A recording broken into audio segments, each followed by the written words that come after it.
እንግዲህ እናንተ ቀለበት እናደረግ እንደስመሆናቸው ችግር የለውም። ቀለበቱን ነሰሱና ነገሮች መስተካከላቸው አይቀርም እኮ። እሺ ቃዲስ ግን ሌላ ጊዜ ማድረጋቸው ችግር የለውም። አንቺ ደስ ካላለሽ ምንም ችግር የለውም። እሺ ቃዲስ ስለምትረዳኝ በጣም ውሽ ማመሰግን።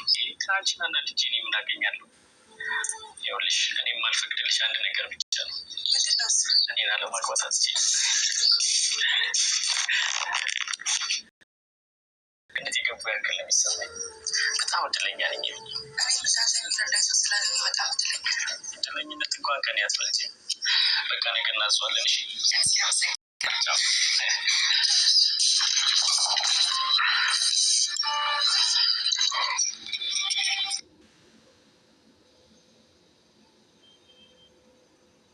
አብኤል እንግዲህ ቀለበት ልታደርግ ነበረ በአቶ ደረጀ እና በማሚ የተነሳ እንግዲህ ቀለበቷን ቀና ለመስረዘም አስባለች ማለት ነው።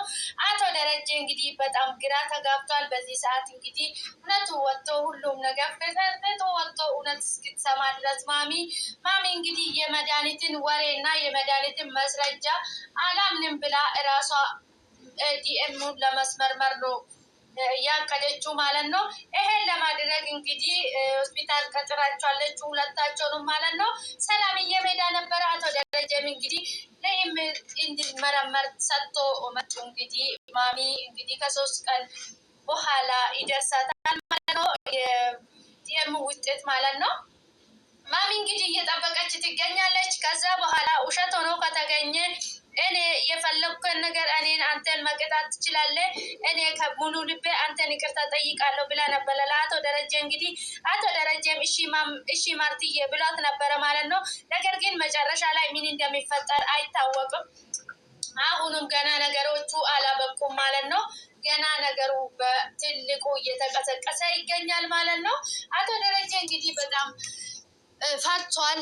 ቤቴ ይፈርሷል፣ ትዳሬ ይፈርሷል ለማለት እንግዲህ በጣም ጭንቅ ብሎ ፈርቶታል ማለት ነው። አሁን እስከ መፍራት እንግዲህ መጀመሪያ ነበረ መጠንቀቅ የነበረብህ አቶ ደረጀ ማለት ነው። ነገር ግን አንድ እንግዲህ እውነት ቆይቶ እንግዲህ ያ እውነት መውጣቱ አይቀርም። አንድ ቀን ሁሉም ነገር ይታወቃል ማለት ነው። ማሚ እንግዲህ አሁን ሁሉንም ነገር ለማድረግ ዲኤንኤም ውጤት እየጠበቀች ትገኛለች ማለት ነው። አቶ ደረጀም እንግዲህ ውጤቱን እየጠበቀ ይገኛል ማለት ነው። ነገር ግን ናታን አቶ ደረጀ ጠርቶ ነበረ ቢሮ ድረስ። ምንም ማድረግ አልቻልክም አባዬ፣ አሁንም እኮ ጊዜ አለ ከሆነ ነገር መፍጠር ብትችል ይለዋል ማለት ነው። ምን እንዲያደርግ ነው የፈለግከው ናታን ይላል ማለት ነው። ለመስቀየር ምናምን አልፈለግክም አላሰብክም ይለዋል ማለት ነው። አይ ናታን እንደገና አሁንም ክደት ላይ ክደት አይሆንም አላደርጉም። ትስማና እውነቱን ትስማና የፈለገችውን ነገር ታድርገው። አሁንም እንደገና ክደት እንደገና ሌላ ነገር አላደርገውም ይላል ማለት ነው አቶ ደረጀ። ናታን እንግዲህ ምንም አይቻልም ታወቀች ማማዬ ምን እንደሚፈጠር ታውቃለህ ግን አባዬ ይላል ማለት ነው። የፈለገ ነገር ይፈጠር ናታን፣ እኔ ከዚህ በኋላ ይቅርብኝ ማጣላት አልላትም አልሻውዳትም። የፈለገችውን ነገር ሰምታ የፈለገችውን ነገር እራሷ ትወስን እንጂ ከዚህ በኋላ እኔ እሷን አላታልልም አልዋሻትም። ከዚህ በኋላ ዝም ብዬ የምታደርገው ማየት እንጂ ከዚህ በኋላ ሊዋሻትም ምንም ነገር ለማድረግ አልሞክርም እያለ ይገኛል ማለት ነው ናታን። እንግዲህ አሁንም ባለፈው እንግዲህ ኤቢ አስመራ ነበረ የሰላምዬን እና የዳጣ ማለት ነው። ነገር ግን አልሆነላትም፣ አልተሳካላትም። ናታን ቀይሮ ስለሆነ ማሚም ስትስመረምር እንግዲህ አልተሳካላትም። አንድ ቀይሮበታል ናታን ማለት ነው። ናታን እንግዲህ ያው የለመደች ጦጣ ጊዜ ሽርጣጣ እንደተባለ አሁንም እንደ በፊቱ እንደቀየረለት አሁንም እንዲቀየር ፈልጎ ነበረ። ነገር ግን አልተሳካለትም። ናታንን እንደዛ አስቦ ነበረ ማለት ነው። አቶ ደረጀ እንግዲህ እውነቱን መስማት አለበት ትስማ እንጂ ከዚህ በኋላ ምንም አላደርግም አልቀይርም ብሎ ወስኗል ማለት ነው። እንደዚህ በማድረጉ በጣም ጥሩ ነገር ነው ያሰበው አቶ ደረጀ። በመጨረሻ እንግዲህ ማሚ እውነቱን እንዲሰማና እውነቱ ላይ እንድትደርስ በመፈለጉ በጣም ደስ ይላል ማለት ነው። እስከ መቼ ነው እንግዲህ ባለቤቱ እሱ ከሌላ ሴት ጋር እንደማገጠ ሳትሰማ መቆየት የሚችለው ማለት ነው። ነገር ግን ማሚ ቢሰማ መልካም ነው የሚሆነው እንጂ ሁሉም ነገር ይስተካከላል። እንደውም ማሚም ቁጡን አውቃ ትቀመጣለች። አቶ ደረጀ የተደረገውን ተደርጎ እንግዲህ እውነቱን ቁጡን አውቆ ይቀመጣል ማለት ነው። ከዛሬ ነገ ነገ ሰማች ከዛሬ ምን ሆነ ምን ተፈጠረ ብሎ በስጋት ከሚኖር እውነቱን አውጥቶ እውነቱን ተናግሮ መከላከል ነው የሚሻለው ማለት ነው።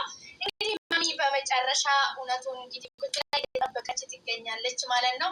ምን እንደፈጠረ እንግዲህ አይታወቅም። እንግዲህ አቶ ደረጀ ላይ ምን እርምጃ እንደምትወስድ ማሚ አይታወቅም። አቶ ደረጀ እንግዲህ በዚህ ሰዓት ቁጭ ብሎ ማሚ ነው አይን አይኑን እያየ የሚገኘው ማለት ነው። ማሚ ምግብ ከበላች 3 ቀን ሆኗታል ማለት ነው። ምክንያቱም እንዴት ይበላታል? አቶ ደረጀ እንግዲህ በጣም ነው የምትወደው፣ በጣም ነው የምታምነው። 20 ዓመት ሁሉ እንግዲህ በትዳር አብረው የኖሩ ሰዎች በድንገት ሂደት እንደፈጸመባት ሲሰማ በጣም ይከብዳል ማለት ነው። እውነት ለመናገር በጣም ይከብዳል። ቦታ ላይ ሆኖ ለሚታይ ሰው፣ ቦታ ላይ ሆኖ ለሚመለከት ሰው በጣም ነው የሚከብደው እውነት ለመናገር ማለት ነው። ነገር ግን እንግዲህ ምንም ማድረግ አይቻልም። ሆኔ ተፈጸመ ተከናወነ ያለ ሰውየው እንግዲህ ሆኖ ከተፈጸመ በኋላ እንግዲህ አቶ ደረጀ ቁርጡን ነው ማሚ ያለውን ነገር አድርጋ እውነቱ መውጣት ነው ያለበት እንጂ አሁንም እንግዲህ ጊዜ መራዘም ጊዜ መስጠት የለበትም ማለት ነው። እውነት ምን ጊዜ እውነት መውጣት አለበት፣ እውነት መስማት አለበት ማሚ ማለት ነው። እውነት ሲወጣ ግልግል ነው እንጂ ምንም የሚፈጠር ነገር የለም ማለት ነው። ሰላም ሰላም፣ ውድና የተከበራችሁ ቤተሰቦቼ እንደምን አላችሁልኝ? ደህና ናችሁ ወይ? ያለው ፈጣሪ የተመሰገነ ይሁን። እናንተ በያላችሁበት ሰላም እንደምትሆኑልኝ ተስፋ አደርጋለሁ። እንኳን ወደ ቤቴ በሰላም መጣችሁ ውድ ቤተሰቦቼ። ሼር፣ ላይክ፣ ሰብስክራይብ በማድረግ ቤተሰብ ይሁኑ። ቃል እንደ ልዩ ዛሬ ባልተሰገረ መጥቻለሁ ውድ ቤተሰቦቼ። ሼር፣ ላይክ፣ ሰብስክራይብ በማድረግ አበረታቱኝ። አብሮነታችሁ አይለያል። ወዳችሁ ፈቅዳችሁ ስለምትከታተሉኝ ከልብ አመሰግናለሁ። ፈጣሪ ከክፉ ነገር ሁሉ ይጠብቀን፣ ሀገራችን ሰላም ያድርግልን። እንግዲህ በአዲስ ቪዲዮ መጥቻለሁ ቤተሰቦቼ። ወደ ቪዲዮ ስትመጡ እንግዲህ ሼር፣ ላይክ፣ ሰብስክራይብ በማድረግ ቤተሰብ ይሁኑ፣ አትለዩን፣ አበረታቱኝ ማለት ነው። ዳጣ ድራማ እንግዲህ እጅግ በጣም ፍቅር የሞላበት ቤተሰብ ነበረ። በአንድ ጊዜ እንግዲህ በማይሆነው ነገር እንግዲህ ፍቅራቸው ተደበላለቀ። በጣም የሚያሳዝነው ነገር ግን የሰው ልጅ በህይወት ውስጥ ምን እንደሚያጋጥም አይታወቅም። ሰው ነን እና በህይወታችን ውስጥ ምን እንደሚመጣ፣ ምን እንደሚፈጠር፣ ምን እንደሚከናወን አናውቅምና የሰው ልጅ ህይወት አይታወቅም እና ህይወታችን ውስጥ ምን እንደሚፈጠር አይታወቅም። እንደዛ በፍቅር የተሞላ ቤተሰብ እንግዲህ በድንገት እንደዚህ ቤተሰቡ ተበድሎ ቤቱ እንደዚህ አጭራጭ ያለ ግቢ ቤተሰብ ሆነ ማለት ነው። እንግዲህ በሰላም እንደሚፈቱ ማሚም እንግዲህ ሁሉ አይታወቅም። አቶ ደረጀ እንግዲህ ያው በጉጉት እየጠበቃት ነው። ማሚ ማድረግ የምትፈልገው ከዚህ በኋላ ለመታለል ምንም እርምጃ አልወስድም፣ ምንም ማድረግ አልፈልግም ብሏል። እንግዲህ ናታን ሲነግረው እንደዛ ስለ ናታን አይሆንም ብሎታል ማለት ነው። እንደዚህ ማለቱ ደግሞ በጣም ነው ደስ የሚለው። አቶ ደረጀ በመጨረሻ ጥሩ ነገር እያሰበ ነው ማለት ነው። እስከ ዛሬም እንግዲህ እውነቱን ቢናገር በትኩሱ ቢነግራት ኖሮ በዚህ ሁሉ አይነት ቤታቸው አይበጠበጥም ነበረ።